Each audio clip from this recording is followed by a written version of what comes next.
La Trouma. Allez, Masechet Shkalim, Daf Yud, nous nous sommes arrêtés, Daf Tet Amud Bet, le début d'un nouveau chapitre, quatrième chapitre, Halacha Aleph, Matnitin, Mishnah, Hatrouma, Ma Ayu Osin Ba. Donc la Mishnah pose la question, la Trouma, donc on a dit ce prélèvement qu'on faisait dans la pièce, donc ce Mahazit Shekel là, qu'est-ce que l'on devait faire avec ce Mahazit Shekel? Lokhin ba tmidin. Donc, on faisait l'acquisition des tmidim, des korban quotidiens.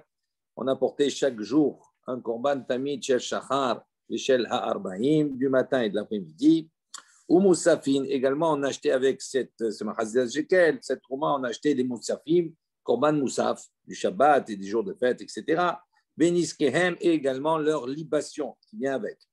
Ha-omer, également, on achetait le omer, le sacrifice du Homer, cette mesure d'orge qu'on apportait à partir du 16 Nissan. Ushte lechem et également les deux pains qu'on apportait pour Shavuot, et lechem apanim et les pains de proposition qu'on amenait dans le Bet Amikdash, dans le Echad. Vechol korbenot asibour et tous les sacrifices publics. Shomre sefihin bashevi'it.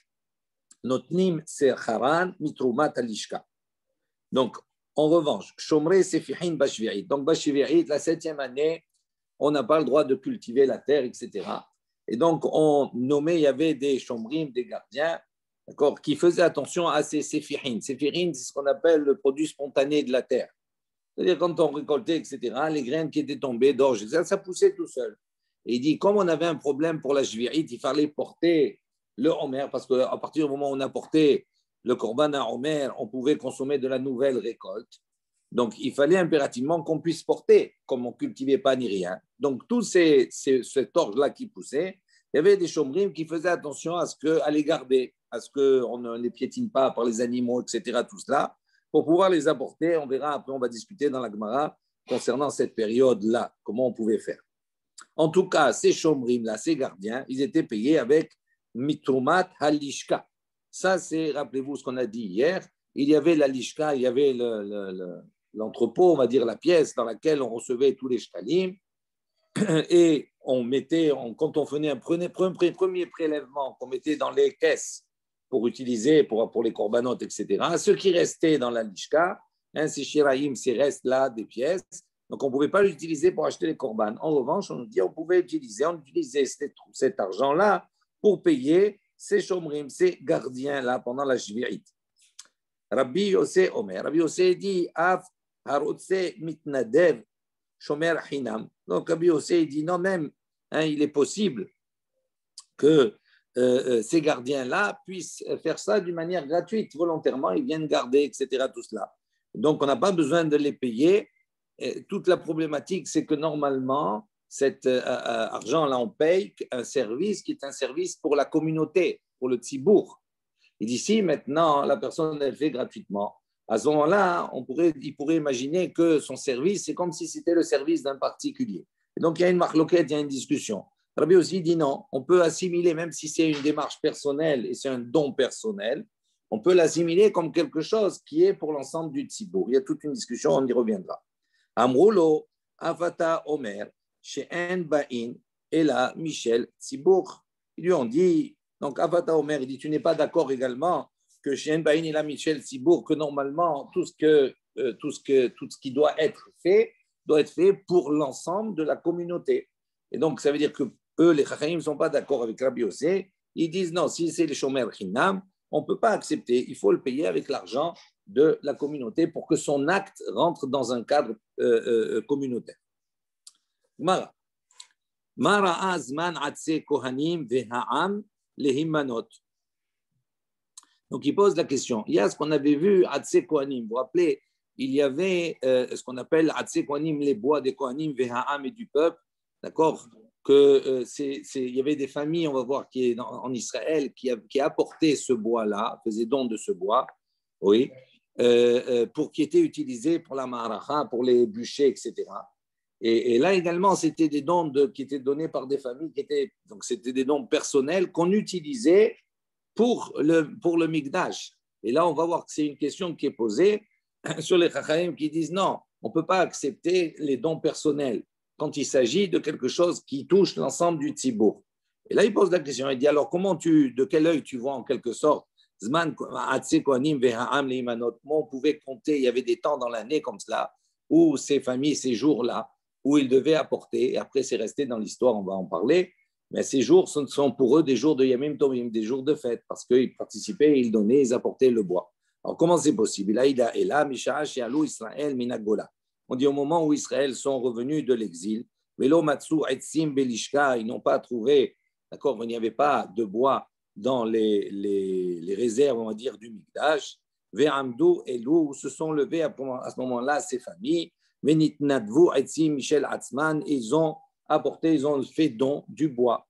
Ou Masroum, les Tzibour, donc ils l'ont donné au Tzibour. Ça veut dire là-bas, on les accepte. Ce n'est plus un don, on va dire, personnel, parce qu'ils ont transmis la totalité de ce qu'ils ont donné au Tzibour. Ça veut dire que ce n'est pas marqué pour eux. Ce n'est pas le bois d'un tel, d'accord, ou l'action d'un tel. Il dit, c'est quelque chose, je fais un don, mais je le donne pour la communauté, pour le Tzibour. Et donc, c'est comme si il s'effaçait. Il dit, Vekarvu mehem korbanot Tzibour. Et on a porté avec eux les sacrifices publics communs, Veitnu imaen. Et à l'époque, ils ont fait une condition, les Nevi'im, chez Benéhem, les prophètes qui se trouvaient parmi eux, et ils ont fait la condition comme cela. Ils ont dit, chez Afilou, Lishka, Melea, Etzim. Ils ont dit, même si dans l'avenir, la Lishka, la pièce, on va dire, la réserve de bois est pleine, Ve'amdu elo minitnadvu Etzim, Michel Atzman. D'accord? Donc, eux pourront quand même donner leur propre bois. Et ils ont fait une condition, ils leur ont promis que même dans l'avenir, quand les réserves seront pleines, eh bien, eux, on va accepter, on va toujours apporter leur bois et on apportera à ce moment-là, avec leur bois, on fera les premiers korbanot. Amar Ravacha, de Rabbi Yosehi. Donc Ravacha, il dit non, ça, ce n'est pas une question, ce n'est pas une opposition sur les Chachamim. Il dit cet enseignement, il va selon l'opinion également de Rabbi Yossé. Rabbi Youssa, c'est Rabbi Yossé qu'on a vu avant, qui lui, il a dit, même si c'est personnel, on accepte. De Rabbi Yossa, Ama Omer, Afarotse mitnadev, Shomer Hinam. Donc, comme on a vu précédemment, que Rabbi Yossé, il dit, même si les Shomer Hinam, même si le gardien, il fait ça gracieusement, gratuitement, à ce moment-là, on accepte son attitude. Rabbi Yossé, Beshem Rabbi Ila. Divrei Hakol Hi. Lui, donc Rabbi Yossé, au nom de Rabbi Ila, il dit non, on peut faire aller même cet enseignement selon toutes les opinions, même selon l'opinion des Chachamim. Il dit Ma Pligin. Il dit là-bas, les Chachamim sont en discussion à propos du Shomer Chinam ou Shomer Schar, il est payé. Il dit la discussion là-bas, Begufo Shel Korban, Aval Bemarshir et Korban, Kol Ama Modaya, Modaye, Shehu Mishtane, Korban Yahid, le Korban Sibour. Il dit ça, la discussion qui a le vent, c'est uniquement à propos Goufo chez le Korban, le Korban lui-même. Il dit ce qu'on a dit avant, il garde ses fichines, c'est-à-dire ce homer, ses orges, l'orge. L'orge lui-même, c'est le goût du Korban, c'est le Korban lui-même. Et il dit les Chachamim sont en discussion, il dit quand il s'agit du Korban lui-même, à ce moment-là, on ne peut pas accepter quelque chose qui est Yahid, qui est d'un particulier. Il faut que ce soit quelque chose qui soit Tzibouri. D'accord? Parce que c'est quelque chose justement de communautaire. Tandis que Marchiré, tandis que tout ce qui est périphérique, qui n'est pas le Korban lui-même, à ce moment-là, les Chachamim seraient d'accord pour dire que même si c'est un don personnel, il n'y a pas de problème à partir du moment où il s'efface pour le public.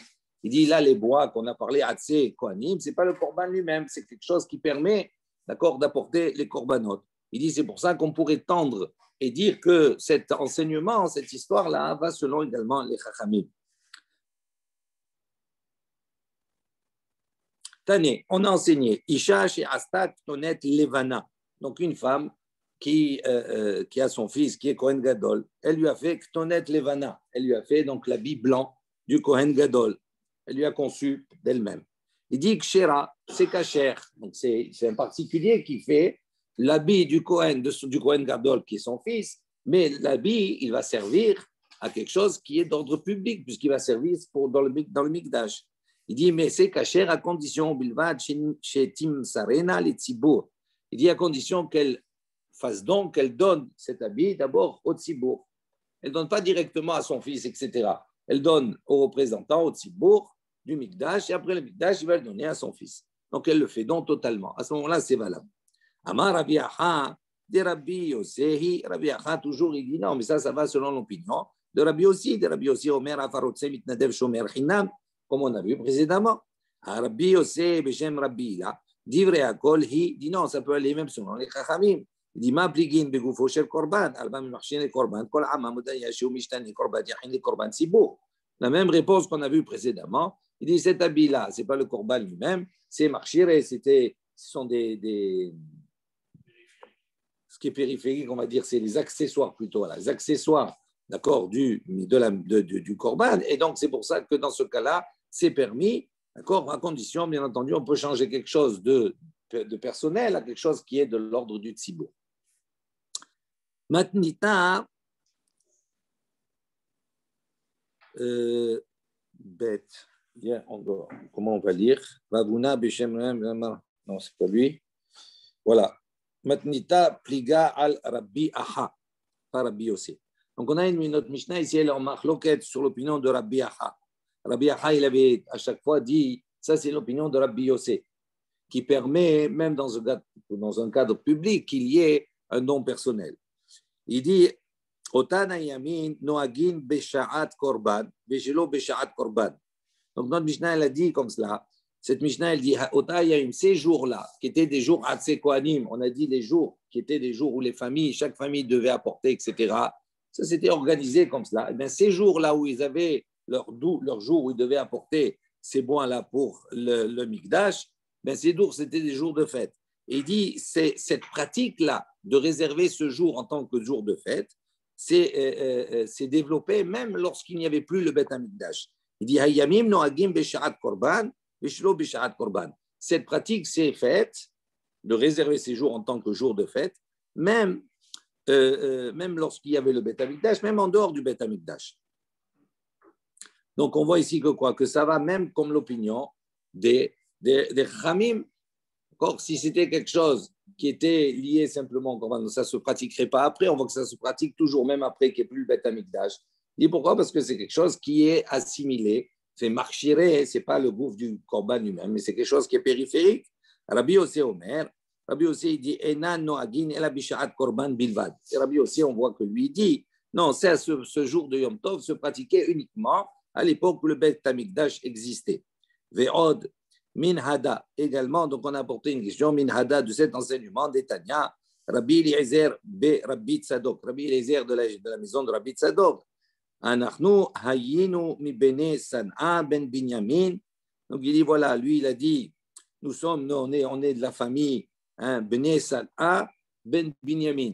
Donc c'est la famille. Vechal Tisha B'Av liot beShabbat. Il raconte, donc c'était après Tisha B'Av, après le Korban, pardon. Après le Beth Amikdash, pendant le Beth Amikdash, il n'y avait pas le Tani de Tisha B'Av. Donc après la destruction du Beth Amikdash, on se trouve ici à ce moment-là. Et qu'est-ce qu'il dit? Il dit voilà, c'est une journée. Le jour de Tisha B'Av, il est tombé un Shabbat. Et on l'a repoussé donc à Motsae Shabbat, au dimanche. Et donc, comme on était de la famille de Bnei Sa'a ben Binyamin, et que à eux, dans cette famille, le jour qui était un jour de Yom Tov pour eux, parce qu'ils apportaient le bois, c'était le 10 Av. Et donc, il dit Ayinu mit'anin belo mashlimim. Comme c'était à la fois un jour de joie et un jour de jeûne, donc on jeûnait, parce qu'il était repoussé, mais on jeûnait Tisha B'Av, belo mashlimim. Mais on ne terminait pas le jeûne jusqu'au bout, pour marquer également que ce jour-là, c'était un jour de Yom Tov. Donc, on voit ici, donc on reste sur une question sur Rabbi Yossi, donc on voit ici qu'effectivement, même après le Beth Amikdash, ces jours-là sont restés donc comme des jours de Yom Tov. On continue. On a dit à Omer, donc on achetait avec ces mardis shekel, on achetait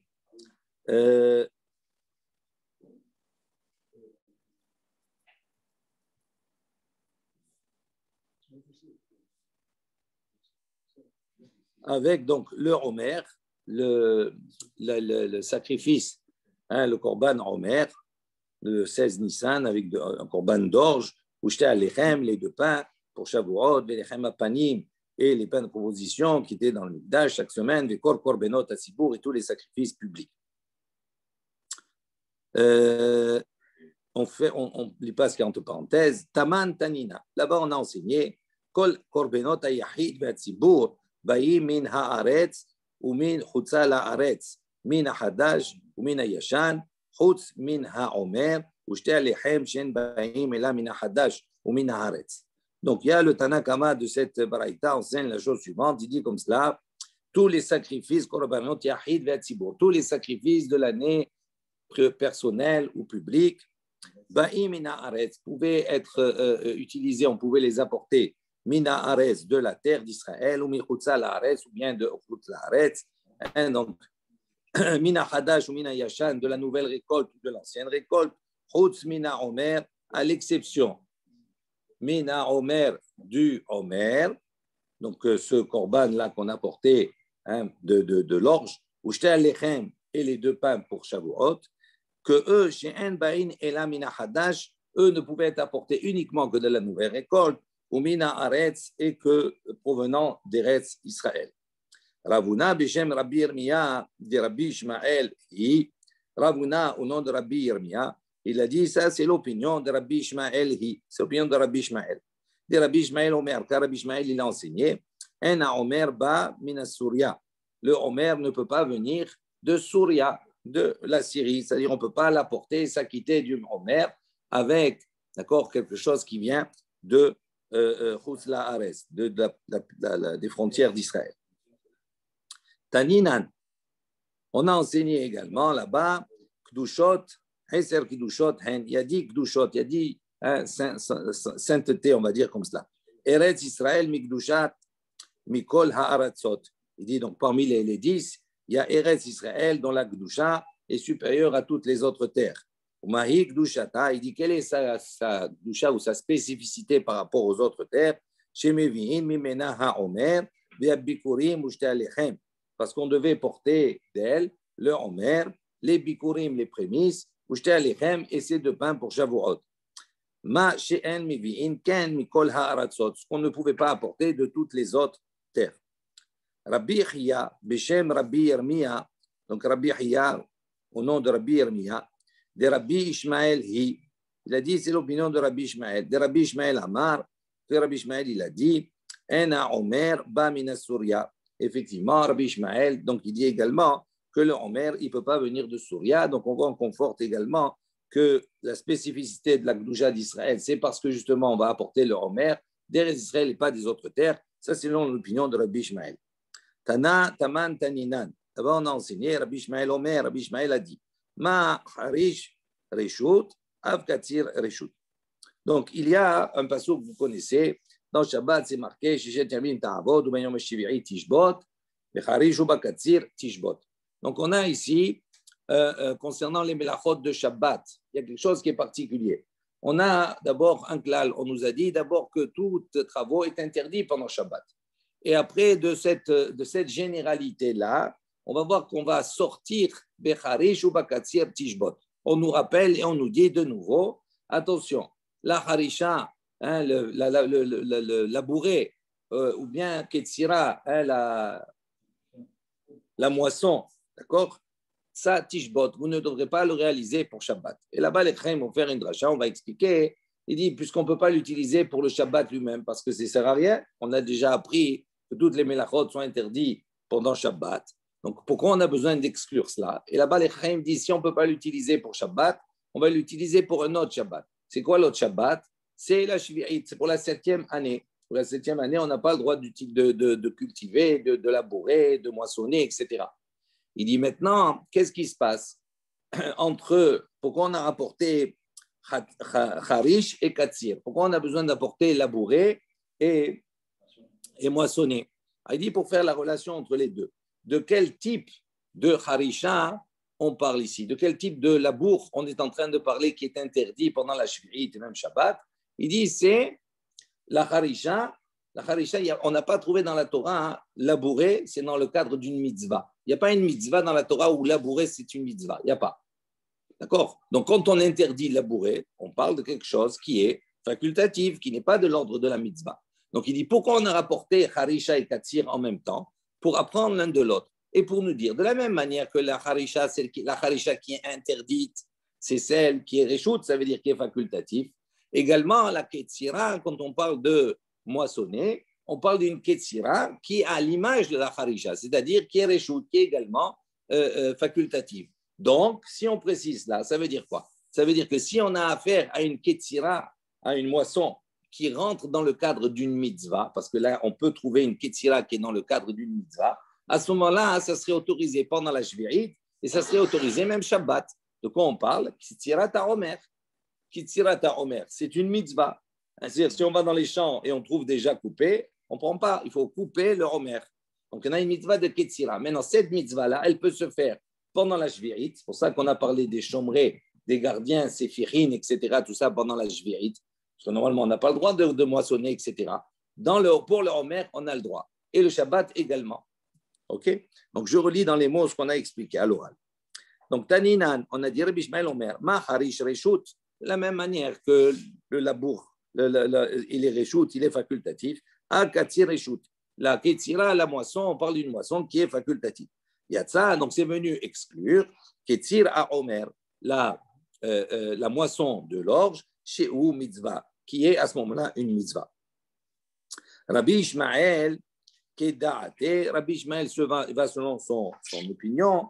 De Rabbi Ishmael de Amar, Rabbi Ishmael il a dit En Omer ba min Surya Kedaate de Amar Yatsa Ketzir HaOmer Sheu Mitzvah.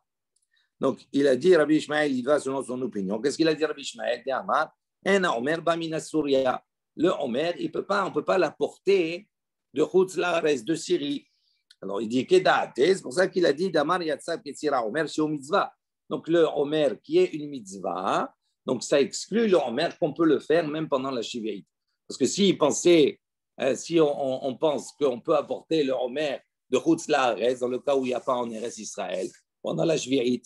Donc, pendant la Shvi'it, il y a des exigences. On n'a pas le droit de moissonner, on n'a pas le droit de cultiver, ni rien du tout. Donc, si véritablement il était autorisé de porter le Korban Homer, de le prendre de Chutz Laaretz, à ce moment-là, il n'aurait pas été autorisé de couper pendant la Shvi'it. Va apporter de Souria et en même temps, tu ne fais pas la Kitsira pendant la Shvi'it. Donc, on voit ici que cet enseignement, il va selon l'opinion de Rabbi Ishmael, qui lui dit on ne peut pas apporter de Chutz Laaretz. Donc, on est obligé d'apporter, c'est une exigence d'Eretz Israël. Donc, si on est obligé d'apporter d'Eretz Israël, donc automatiquement, la Kitsira, c'est une mitzvah, et donc ça repousse la Shvi'it. Ça repousse le Shabbat aussi. Oui, bien sûr, bien sûr. Dans le cas où le 16 Nissan tombe un Shabbat. Quand on lit, nous, quand on fait le Sfirat HaOmer, on le dit. Quand il pose des questions. Shabbat Ayom, etc. Donc, on pose la question dans le cas où ça tombe Shabbat. Le Shabbat, il peut faire la tireur. Oui, c'est pas qu'il peut faire, c'est une mitzvah. Et comment le fait de juxtaposer qu'on ne peut pas amener le Homer de Chutz Laaretz, ça nous permettrait de dire que ça repousse le Shabbat? Eh bien, parce que si tu dis que le Homer, on peut l'apporter, tu peux t'acquitter avec un Homer qui est apporté à l'extérieur de la terre d'Israël. À ce moment-là, si tu es dans une période où tu ne peux pas apporter, couper le Homer, etc., à ce moment-là, on ne t'aurait pas autorisé pendant Shabbat ou pendant la Shvi'it, tu vas le chercher ailleurs. Tu t'organises, tu sais que ça va tomber Shabbat ou que ça va tomber Shvi'it, donc tu t'organises, tu le fais venir de l'extérieur. Mais on voit qu'ici, ça va selon Rabbi Ishmael qui dit non. Donc, c'est mieux. Non. Ah non, c'est pour Rabbi Ishmael, non, ce n'est pas une question de mieux. Pour lui, tu ne peux pas t'acquitter du Korban à Homer si tu mènes quelque chose qui est en dehors de la terre d'Israël. Le Korban à Homer, pour lui, ça vient directement de la terre d'Israël. Ils sont en marloquette avec Rabbanan, bien entendu. Ce n'est pas l'opinion de tout le monde. Il dit Mantana Shomre Sefihit Bashvi'it Notnim Secharan Mitrumat Alishka. Et donc, il dit quel est le Tana qui pense que les gardiens qui vont garder justement ces produits spontanés de la terre et on doit les payer, Notnim Secharan Mitrumat Alishka, on doit les payer avec les shkalim qui se trouvent dans la réserve. Ça, c'est Rabbi Ishmael. Ça, c'est l'opinion de Rabbi Ishmael. Il dit pourquoi? Parce qu'on voit ici qu'effectivement, là, à ce moment-là, ça rentre dans le cadre du korban. Et comme on ne peut pas l'apporter de l'extérieur, donc c'est pour ça qu'on on le fait pendant la shvi'it. Amar Rabbi Youssa dit non, il dit non, ça peut aller selon tout le monde, même selon les chachamim, d'accord, ce qu'ils disent qu'on ne peut pas apporter de quelqu'un qui est privé. Il dit malgré ça, il dit lo matz'u besuria, il dit comment ça peut aller selon les chachamim. Il dit lo matz'u besuria mevin oto misefihin shebe'aretz Israël. Il dit non, ça peut aller même notre Mishnah selon les chachamim. Pourquoi il dit? Parce que si dans le cas on n'a pas lo matz'u besuria, si maintenant on est dans une situation où même en Syrie on n'a pas trouvé de Homer, etc. à ce moment-là, à cette période, il dit à ce moment-là, les Chaim sont d'accord pour dire Mevi'in otan misefihin shebe'aretz Israël. À ce moment-là, on n'a pas le choix, on va devoir porter de ces produits spontanés qui viennent de Eretz Israël. Pareil pour la hausse. Oui, donc il fait à chaque fois, on a à chaque fois le même processus. Rabbi Yossé, ici, oui, la même chose. Rabbi aussi, divrei akol, toujours la même chose. Oui. Mais c'est ce qu'on a dit avant aussi. On a dit toujours avant. On dit Ravaha, il dit non, ça va dans l'Ishma. Et Rabbi aussi, non, il dit ça peut aller selon tout le monde. Et à chaque fois, on a un ping-pong comme cela. On continue. Donc, on va voir ici. Donc, il pose une question. Il dit, puisqu'il est permis, on a vu maintenant, on a démontré qu'il est permis de couper le Homer pendant la Shvi'it. D'accord? Parce que c'est mitzvah. Alors, il dit maintenant, s'il n'y a pas le Homer, si on ne trouve pas, est-ce que pendant la Shvi'it, est-ce qu'on a le droit de le planter pendant la Shvi'it? Il n'y a pas. Donc, est-ce que j'ai le droit de le planter en vue de l'apporter pour le Homer? C'est une bonne sheila, c'est une bonne question, parce que ça rentre dans une mitzvah. Rabbi Yahya Barada, Ba'e Kume Rabbi Mana. Donc Rabbi Yahya, il a posé la question devant Rabbi Mana. Lo nimtsa ke kometz ala shiraim she'enan ne'echalin. Il dit non. Pourquoi? Il dit parce qu'à ce moment-là, on se trouverait dans une situation, et je vais traduire, après on explique, dans une situation où le kometz, c'est comme si le kometz à la shiraim, she'enan ne'echalin, c'est comme si on a apporté, quand il y avait un korban mincha, qu'est-ce qu'on faisait quand on avait un korban mincha? On prenait le kometz, ça veut dire on prenait une partie qu'on allait brûler sur le misbéach, d'accord? Et ce kometz-là, c'est comme la zrika pour l'animal, ce kometz-là, il va valider l'ensemble du korban.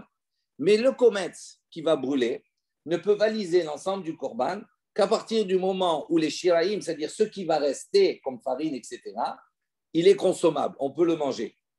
Il dit ici, c'est problématique.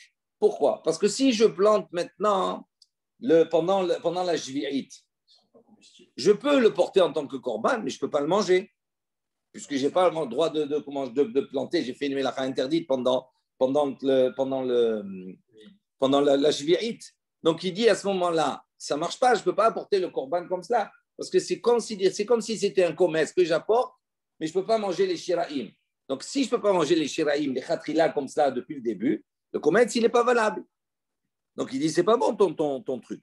Donc, je reprends dans les mots. Il dit, non, nimsa, c'est comme s'il y avait commerce à la shiraim, she'enan nechanim.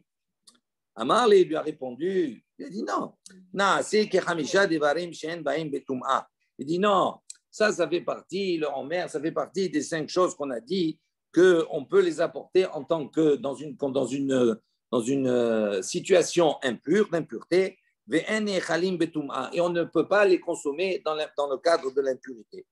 Il dit, il y a des exceptions.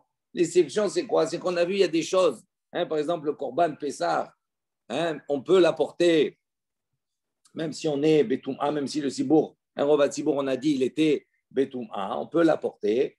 D'accord? Réaction certains, on peut l'apporter, mais on ne peut pas le manger parce qu'il est tamé. Donc, d'autres, il faut le manger. Il y avait une discussion.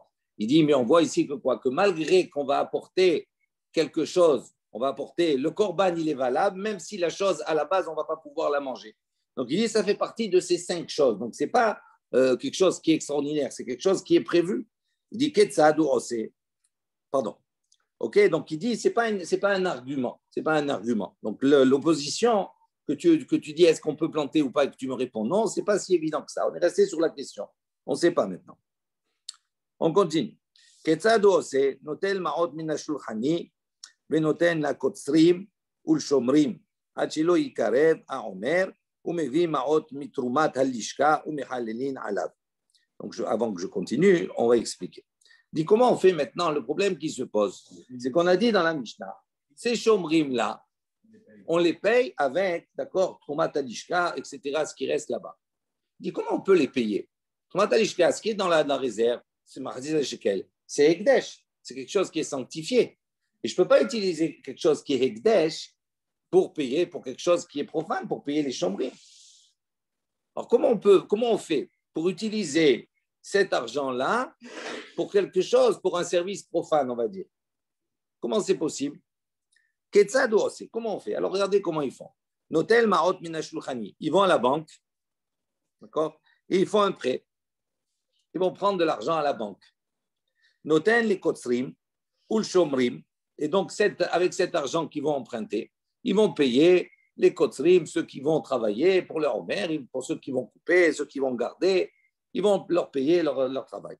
Angelo Ikra, jusqu'à maintenant, jusqu'au moment où ils apportent leur mère, mais Vimaot Mitrumat Alishka, à ce moment-là, au moment où ils vont apporter leur mère, ils prennent l'argent, la même valeur de Trumat Alishka, qui est Ekdesh. Et ils vont faire passer la Gdusha, c'est comme un système de l'argent sur le Homer. Et donc, à ce moment-là, ils vont enlever toute Gdusha qui se trouve sur cet argent-là et ils vont à ce moment-là payer. Avec ça, ils vont rembourser la banque. Ils vont payer le prêt. Donc, je répète. Il y a un problème. L'argent, il est Ekdesh.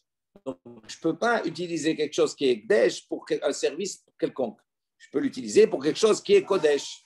D'accord? Je vais acheter un korban. Le korban, je vais l'apporter. Ça, il n'y a pas de problème. OK? Mais pour un service, tu m'as gardé l'animal, je te paye. Ce n'est pas Kodesh de garder un animal. Tu comprends? Tu m'as gardé le Homer, c'est bon. Donc, il dit comment on fait à ce moment-là pour utiliser l'argent et pour pouvoir payer un service? Alors, il dit c'est simple. Ils vont à la banque, ils font un prêt. C'est-à-dire, par exemple, j'ai besoin de 200 € pour payer les services. Je dis prêtez-moi 200. Donc, ils me prêtent 200. Cet argent que j'ai récupéré de la banque, il est profane. Donc, je paye les ouvriers. Ça, je me suis débarrassé d'eux. OK? Maintenant, moi, je dois à la banque. OK? Alors, qu'est-ce qu'ils faisaient après? Une fois qu'ils ont fait leur travail, et je ne peux pas leur payer à eux directement, une fois qu'ils ont fait leur travail, le Homer, il va être apporté. Donc, le Homer, c'est un korban. Donc, je prends à ce moment-là la valeur de l'argent que je dois rembourser à la banque et je vais faire comme un pigeon, je vais faire passer la gdusha, on va dire, de l'argent sur ce Homer-là, en disant cet argent, il est pour le Homer. Très bien. Mais si maintenant, les ouvriers, eux, ils veulent te dire, moi, je vais être payé de suite. Ah, ben, bien sûr. Bien sûr. C'est pas un problème de gage ou folle dans ce cas-là. C'est un problème de payer directement, mais c'est pas. Oui, mais d'accord, mais toute la problématique. Oui, mais toute la problématique, c'est que je ne peux pas payer directement mes ouvriers, d'accord, avec cet argent. Il faut faire quelque chose. Quelle est la différence entre payer un ouvrier ou alors mettre à la banque Mais non, l'argent que je mets à la banque à ce moment-là, elle devient chol. Justement, c'est ce que je te dis. Mais elle devient chol à partir du moment où j'ai le korban Homer. Donc, il faut que je l'ai, le korban Homer. Ah. Eh oui. Et je ne peux pas l'avoir tant que les ouvriers n'ont pas fait leur travail. Et si les ouvriers me demandent d'être payés avant, je n'ai pas le choix. Et s'ils ne veulent pas être payés du tout, qu'est-ce que tu fais de l'argent? Hein? Oui. Ben, c'était la discussion. Pour autre chose, on va voir. Pour autre chose. C'est d'autres frais. Oui. On l'a vu, ça. Alors, il dit comme ça. Vetovat ken. Il dit, Vetavotken, il dit, est-ce que vraiment on peut faire comme ça? C'est pas logique. Il dit, c'est pas très bien de faire ainsi. Pourquoi il dit c'est pas très bien? Parce qu'en vérité, quand tu vas, ce que tu payes au chomrim, etc., tout cela, quand tu vas prendre le Homer, d'accord? Tu as un champ, tu vas labourer 10 kilos de Homer, tu vas labourer beaucoup, tu sais? Mais à l'arrivée, ce que tu vas apporter comme Omer, c'est une petite quantité par rapport à tout le travail que tu as fait. Et par rapport au travail, non, par rapport au travail que tu as fait, c'est une petite quantité.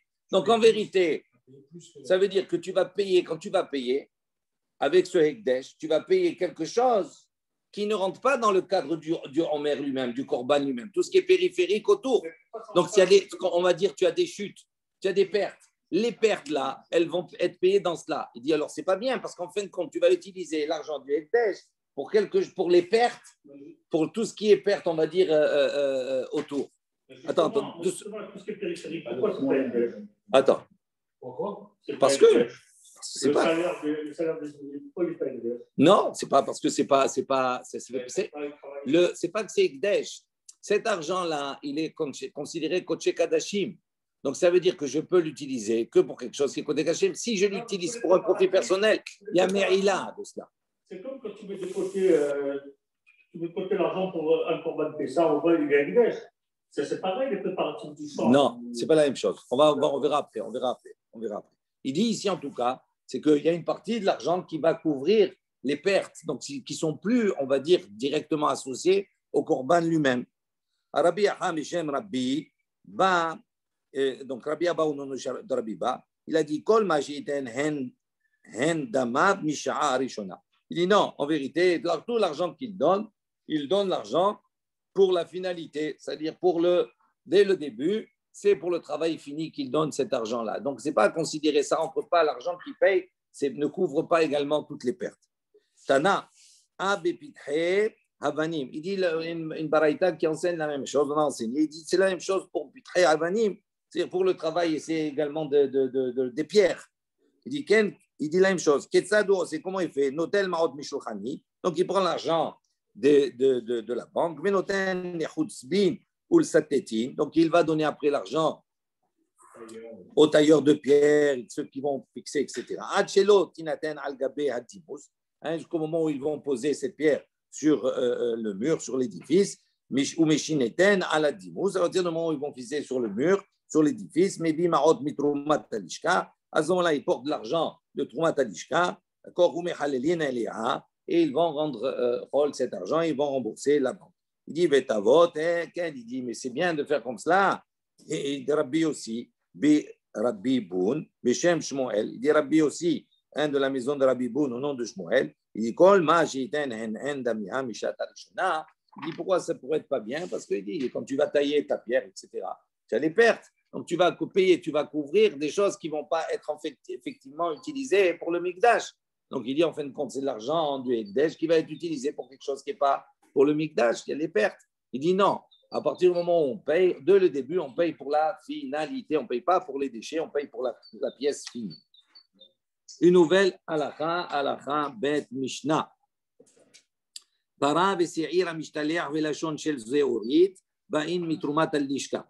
Donc on a dit la para adouma, ve'se'ir ha'mishtaleach et le bouc émissaire qu'on envoyait pour Yom Kippour, la Azazel. Ve'lashon Shel Zehorit également, c'est ce qu'on appelle, on va voir, une languette, d'accord, de Zehorit, de Tsemer, de laine, qui était colorée en rouge. Ils disent tous ces éléments-là, Ba'im et Trumat Alishka, on les achète avec Trumat Alishka, avec l'argent qui se trouve dans la réserve. Kevesh para, Kevesh Seir Amishtaleach, donc le Kevesh, c'est comme un chemin, on va dire un pont. Il faisait, quand il sortait la para du Mikdash, il la sortait pour aller la brûler sur Harazitim, sur le mont des Oliviers. Là-bas, qu'est-ce qu'il faisait? Il fabriquait 2 ponts, 2 passerelles, une sur l'autre. Il faisait passer la para dessus, etc. Pourquoi? Parce qu'il craignait que peut-être dessous, d'accord, il y avait là-bas un endroit tamé, un mort, etc. Tout cela. Et donc, pour protéger, pour ne pas qu'elle soit impurifiée, donc il mettait 2 étages, on verra après pourquoi, 2 étages, 2 passerelles. Donc, ce kevesh-là, ces passerelles-là, pour la para, et la même chose, kevesh se'ir ha'mishtalea. Il dit le se'ir, quand il était amené pour être jeté de la falaise, etc., tout cela, Yerushalayim en dehors, quand on construisait également une passerelle en hauteur comme cela pour le faire passer. Pourquoi? Parce que quand c'était le bouc émissaire, c'est-à-dire c'est lui qui allait prendre toutes les fautes. Et donc, quelque part, les uns, ils venaient, ils essayaient d'arracher les poils, etc., tout cela. Et donc, pour ne pas arriver à cela, donc, ils le mettaient un peu, il isolait. Donc, ces kevashim, on va dire, ces passerelles, Velachon chez Ben Karnav, et également, le Seir Amistaliar, ce bouc émissaire, on lui mettait, on lui mettait comme ça de la laine rougeâtre, on lui attachait dans les cordes, avec une partie qui était attachée à la corde et une partie qui était attachée à une pierre, etc. Et quand on le lançait, donc on coupait et on le lançait. Et quand il tombait, la partie de la laine qui était attachée en haut, qui restait en haut, quand elle blanchissait, dès qu'elle devenait blanche, elle devenait blanche, ça voulait dire que les fautes des Bnei Israël, ils étaient expiés. D'accord? Donc, il dit tout cela. Donc, Kevesh para, Kevesh Seir Amishtareh, Velachon chez Ben Karnav, et cette languette qui se trouvait entre ses cornes. Ve'amat Amaim, et la source, les besoins pour arranger la source d'eau qui est traversée le Mikdash, Ve'chomot, et les murailles, Ha'ir de la ville de Jérusalem, ou Migdalotea également ses tours, Ve'chen Sorke Ha'ir et tous les besoins de la ville, Ba'in, Mishire Adishka. Il venait des restes, d'accord, du lishka, du bureau là-bas. On avait recouvert de peau, etc. Rappelez-vous, on avait recouvert de peau. Donc ça, c'est les shiaré. Abba Shaoul Omer, Abba Shaoul a dit, Kevesh para kohanim gdolim aussi Michel Hatzman. Lui, Abba Shaoul, il dit non, cette passerelle-là pour la paradouma, ce sont les kohanim gdolim eux-mêmes qui, de leur propre denier, ils construisaient cette passerelle-là. Mutar shire lishka. Aussi. Il dit maintenant, ce qui restait de cet argent qui était dans le bureau, qui restait, il dit, qu'est-ce qu'on en faisait? Ba'en, lokhin, ba'en, pardon, qu'est-ce qu'on faisait avec eux? Lokhin, ba'en, on achetait avec eux, yenot, du vin, shmanim, des huiles, slatot, également des farines, ve'asachar, la hekdesh, divrei Rabbi Ishmael. Et selon Rabbi Ishmael, donc, ils achetaient tout cela, des huiles, etc. Ils ont fait comme un petit commerce. Et donc, ils vendaient l'huile, etc., tout cela. D'accord? Et ça leur faisait un petit pécule pour le Mikdash, pour le Hekdesh. Et donc, ils consacraient pour les besoins du Mikdash ce petit commerce-là, cet argent en plus. Ça, c'est l'opinion de Rabbi Ishmael. Rabbi Akiva Omer, il dit En mistakerin beshel Hekdesh. Il dit non. Il lui dit on ne peut pas faire de bénéfice avec l'argent du Hekdesh. Ce qui est chirel, ce qui reste, on l'utilise pour autre chose, mais on ne peut pas faire du commerce, faire de l'argent avec ça. Aflo Michel Aniyim, il dit également l'argent de la tzedaka qui est prévu pour les Aniyim, on n'a pas le droit de prendre et de dire je vais faire du bénéfice avec. Même si on va faire des bénéfices, il va y avoir plus d'argent pour les Aniyim, tu n'as pas le droit. Pourquoi? Parce qu'entre-temps, quand tu l'as pris pour acheter ou pour faire des bénéfices, peut-être qu'il y a des Aniyim qui vont venir et à ce moment-là, tu n'auras pas de quoi leur donner. Donc il dit non. Ce qui est pour les Aniyim, ce qui est pour le Hekdesh, tu laisses comme c'est. Tu n'as pas le droit d'acheter quelque chose pour faire fructifier et faire des bénéfices. Ça, c'est l'opinion de Rabbi Akiva. Motara Trouma, donc ce qui restait de la Trouma dans les caisses, etc. Ma'ayu Osinba, qu'est-ce qu'il faisait avec? Donc, il fabriquait avec eux des plaques en or et il recouvrait avec ça Kodesh HaKodashim, le Saint des Saints. Rabbi Ishmael Omer, Rabbi Ishmael a dit Motar Perot Kayatz Hamizbeach. On verra un petit peu ce que c'est cela. Il dit donc le surplus avec l'argent qui restait, etc. Et tout cela, on faisait à Perot Kayatz Hamizbeach. Kayatz Hamizbeach, ça veut dire qu'il ne laissait jamais. Kayatz, ça veut dire c'est comme des fruits, comme les friandises qu'on mange à la fin d'un repas. Il dit quand le repas il est fini, d'accord, on ne peut pas quitter le repas comme cela. Donc on apporte des choses à manger, d'accord, des choses qui sont bonnes. Il dit la même chose quand on a fini les corbanotes, etc. On ne laissait pas le misbéa seul. On apportait des corbanotes, des korban ola. Et il dit avec quoi on achetait ça? Avec justement cet argent-là qui restait de la trouma. Motar trouma likli sharet. Donc il dit le reste de la trouma, on achetait également kli sharet, les ustensiles pour le Beth Amikdash.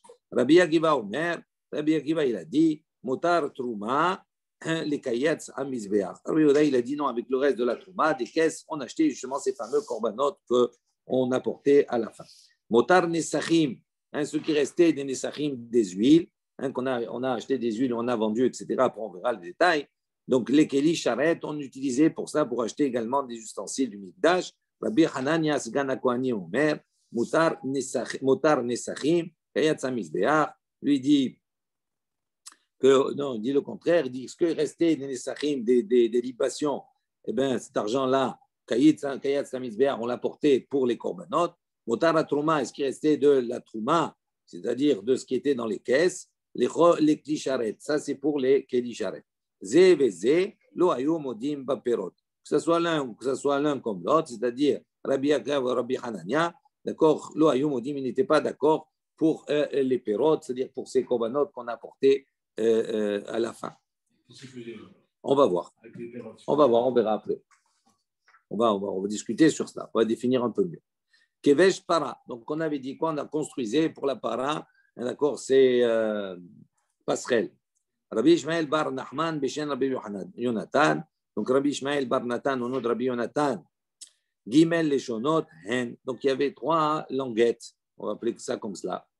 Soit 3 touffes de laine.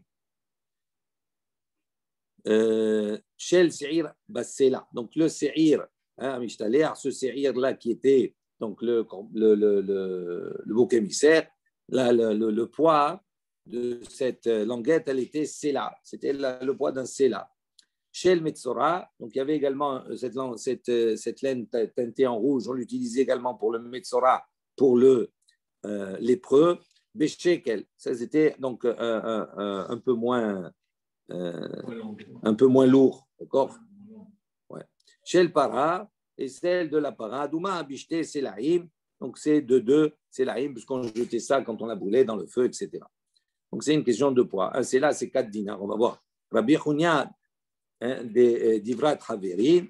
Rabbi Chunia d'Ivrat Haverim a dit au nom de Rabbi Bar Zivda, Beshem Rabbi Shimon ben Halifta, au nom de Rabbi Shimon ben Halifta, Shel Para, Bishte Selaim, ou Mechitza. Il dit non, de la Para, les chonot Zéovin de la Para, elle faisait le poids de 2 Selaim ou Mechitza, 2 Sela et demi. Ve'it, des mafkin lishna ba'asara zuz. Il dit donc il y a de ceux qui utilisent un autre langage pour exprimer les là. Il disait asara zuz, de 10 zouz. Il dit pourquoi? Parce qu'un sela c'est 4 dinars et un dinar c'est un zouz. Donc s'il y avait 2 sela et demi, ça fait exactement 10 zouz. Ok? Non, 2 sela et demi. 2 sela, un sela c'est 4 dinars. Donc 2 sela c'est 8 dinars. Et demi, ça fait 10 dinars. Comme un dinar, c'est un zouz, donc ça fait 10 zouz. OK? Un zouz, c'est 2 slimes. Oui. Donc 10 zouz, c'est 20 slimes. Non. Non, c'est pas ça. Un zouz, c'est 2 slimes. Non. C'est marqué, je ne sais pas moi. Je sais pas. Moi, je n'ai pas ça ici. Il n'a pas dit comme ça. Bon. Il a dit un sela, c'est 4 dinars. Un sela, c'est 4 dinars. Et un dinar. Ah, c'est ça. Ah, d'accord, c'est ce que je dis, c'est ça. Donc 10 zouz, c'est 2, c'est là et demi. D'accord. On continue. Rabbi Yehuda Bishem Rabbi Shmuel Talmidei Chachamim Hamlamidin Takwanim Alachot Shchita Velachot Kabbalah. Donc Rabbi Yehuda, au nom de Rabbi Shmuel, il dit Talmidei Chachamim, donc il y avait des sages, Hamlamidin Takwanim, ils enseignaient aux Kohanim Alachot Shchita Velachot Kabbalah Velachot Zrika. Les lois de la shrita, de l'égorgement, les lois également de la Kabbalah, comment on reçoit le dam, et le chot zrika, et comment on asperge le dam également. Notnin scharan mitrumat alishka. Eux, donc ils étaient payés avec trumat alishka, avec l'argent de la lishka, de la réserve. Rabbi Yitzhak bar Redifa, Beshem Rabbi Imi, Mevakre Mume Kadashim, Notnim schar mitrumat alishka. Eux, ils ont dit également, Mevakre Moumé Kadashim, ceux qui étaient préposés à vérifier les défauts des korbanot, vérifier, etc., tout cela. Notlim Scharan Mitrumat Alishka, eux, ils étaient payés également avec Trumat Alishka. Rabbi Aha Bar Tanhum Barhiya, Rabbi Aha, Rabbi Tanhum Barhiya au nom de Rabbi Simlai, Megi et Sefer Hazara, Notlim Schar Mitrumat Alishka. Ceux qui également corrigeaient le Sefer Torah, l'accord de la Hazara, eux également prenaient. Ils étaient payés avec Tomat Alishka.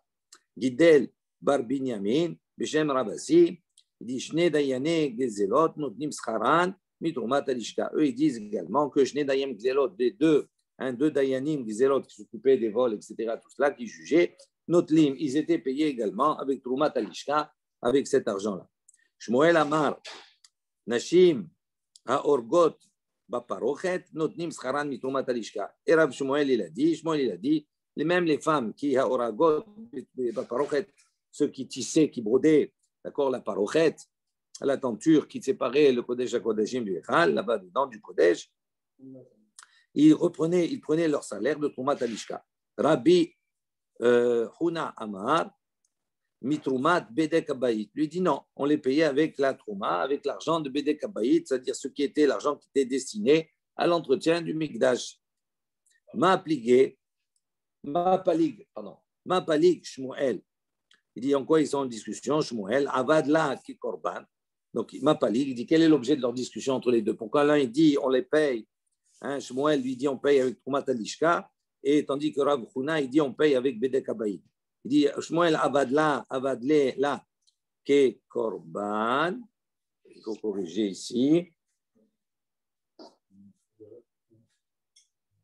Comme les clés charrettes. Kekelim, kekle charret, il ne faut pas dire que Korban.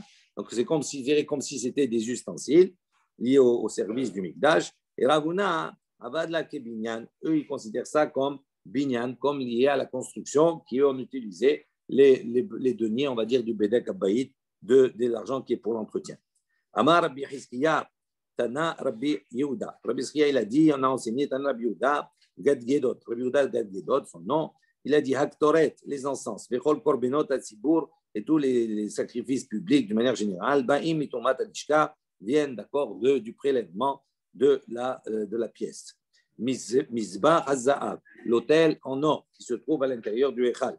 Vechol Kelisharet, et tous les ustensiles, Ba'in Mimotar Nesachim.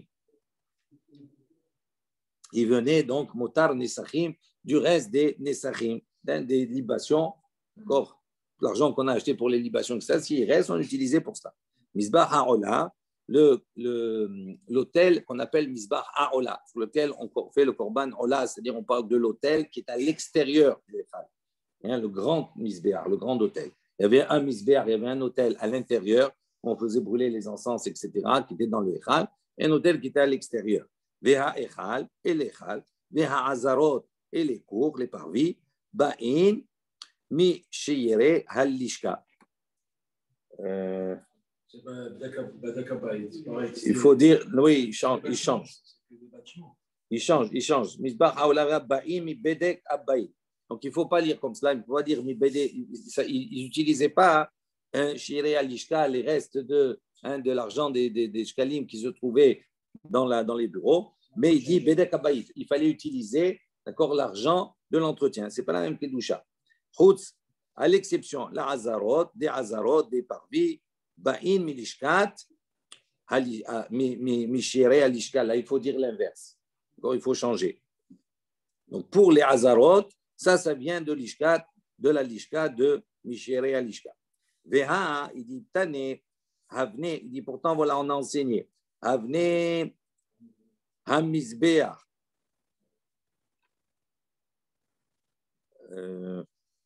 Là, il faut changer. Il dit il ne faut pas dire Hamizbeach, il dit Avne Yerushalayim, les pierres de Jérusalem, d'accord, qui étaient autour donc.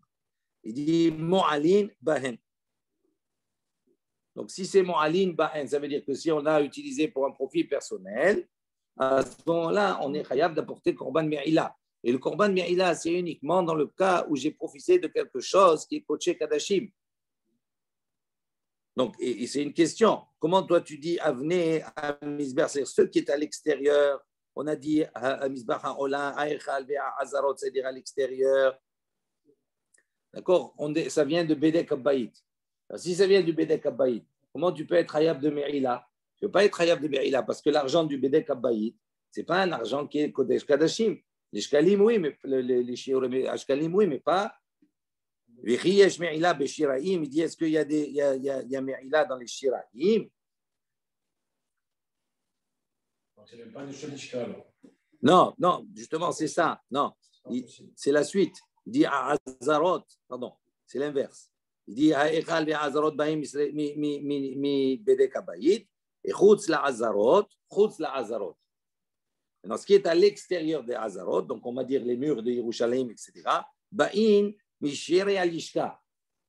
On dit shirei alishka, d'accord? Et donc, si shirei alishka, ça veut dire qu'il ne le considère pas comme Kodesh Kadashim. Donc, tu ne peux pas être Chayav Mi'ila. Pourtant, il est Chayav Mi'ila. Alors, il répond, il dit, est-ce qu'il y a des dîmes de Mi'ila dans les Shirayim? Et là, il dit que Rabbi Meir, comme on l'a vu précédemment, il dit ça va son opinion de Rabbi Meir. De Rabbi Meir Amar, Rabbi Meir, il a dit, Mo'alin Beshirayim. Lui, il considère que les Shirayim, les restes, d'accord, qui se trouvent dans le Lishka, eux, ils ont un statut également de Kodesh Kadashim. Et donc, c'est pour ça que si tu as utilisé pour un profit qui est extérieur au Mikdash, à ce moment-là, tu es Hayav de Me'ila si tu as utilisé. Amar Bechia, Kloum Amar Rabbi Meir, il a Betoch Shnato. On pose une question. Il dit, quand Rabbi Meir, lui, il a dit que les Shirayim, ils sont, tu es Mo'el, tu peux être Hayav Me'ila sur eux. C'est uniquement Betoch Shnato si tu les as utilisés durant l'année. Il dit, mais si, quand on a construit, etc., Yerushalayim, c'est après, même après l'année. On voit que même après l'année, tu es toujours Hayav Me'ila. C'est comment c'est possible? Même selon Rabbi Meir, ça ne marche pas. Il dit, Ana Kaimin. Pardon. Anan Kaimin. Donc, on est resté sur la question. On n'a pas répondu à la question. Donc, la question, elle se pose. Il dit, comment on peut dire que s'il a construit avec, d'accord, Shirei Agishka, il a construit les Yerushalayim, on a dit, il est Chayav Me'ila. Il dit, comment c'est possible? La première réponse qu'on a voulu donner, on a dit, ça va selon l'opinion de Rabbi Meir.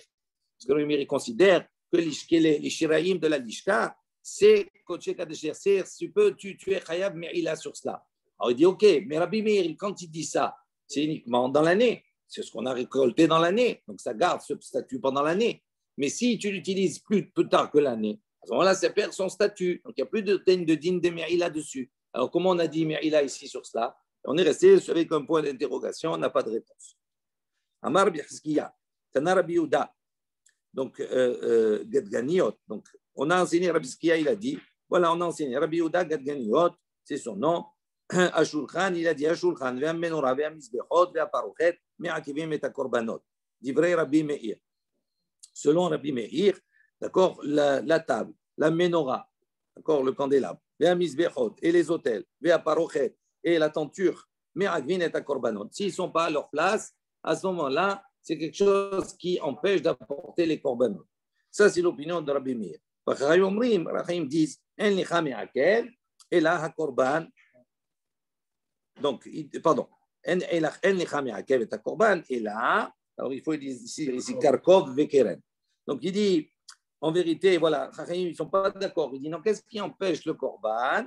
Uniquement karkov vekeren, c'est-à-dire la corniche et les coins. C'est-à-dire, dans le misbéach, il y avait un keren, il y avait des cubes qui étaient dans chaque coin, et karkov, c'est la corniche qui se trouvait autour pour pouvoir passer, pour les kohanim fassent le tour, etc.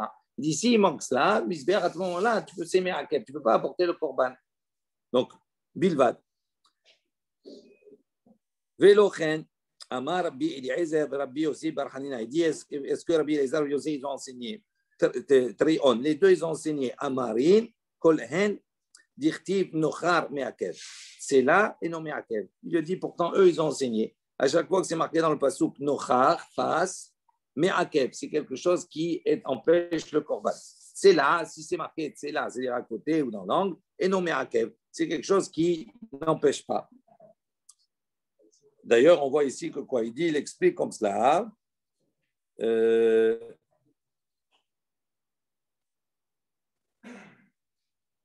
Nochar, il dit par exemple, Dirtiv, Veta Menorah, Titen Nochar Ashulchan. Donc là, la Menorah, c'est marqué dans le passouk, elle est face au Shulchan. Donc à chaque fois que c'est marqué Nochar, ça veut dire que la Menorah, c'est quelque chose qui est Me'akev. Al-Tsela Mishkan, Temana, et le Shulchan, Titen Al-Tsela Tzafon. Le Shulchan, c'est marqué Al-Tsela Tzafon, donc sur le côté. Donc on voit ici que c'est pas Me'akev, donc c'est contradictoire avec ce qu'on a dit, parce que nous on a dit avant, Rabbi Yehuda il a dit, Rabbi Meir il a dit, Ashulchan ve'Menorah ve'Mizbechot, ça c'est Me'akev. Et pourtant on voit que quand c'est marqué Nochar, c'est Me'akev, comme c'est marqué c'est là, c'est pas Me'akev, Shulchan c'est marqué c'est là, c'est pas marqué, donc c'est pas Me'akev. Amar Bishmoel Bar Nachman, Bishem Rabbi Yonatan, Shmuel bar Nachman a dit on Rabbi Yodan, Afilu Tsela Me'akev, lui, il pense que même quand c'est marqué dans le pasuk, c'est là à côté, c'est Me'akev. Et Amar Rabbi Ila. Rabbi Ila, il a dit Beshem, Rav Shmuel bar Nachman, au nom de Rav Shmuel bar Nachman, Afilu Sima, il dit même quand c'est marqué Sima, hein, la Sim, comme c'est marqué, il dit, comme le Korban Aïda, il dit, Kegon Aaron ou Parochet, Mamizbechot, Dichti, Be'u, Vayasem, Me'agvin. Il dit, quand c'est marqué Vayasem, également, lui, il pense que c'est Me'akev pour le Korban. Alors, il répond comme ça, la réponse, Amar Bihanina, Kan Ba'avodot Shibifnim, Kan Ba'avodot Shibachut. Il dit, non, ce n'est pas une question, ça dépend où se passe l'Avodot. Quand les services ils sont à l'intérieur, c'est une chose. Quand les services se passent à l'extérieur, c'est une autre chose.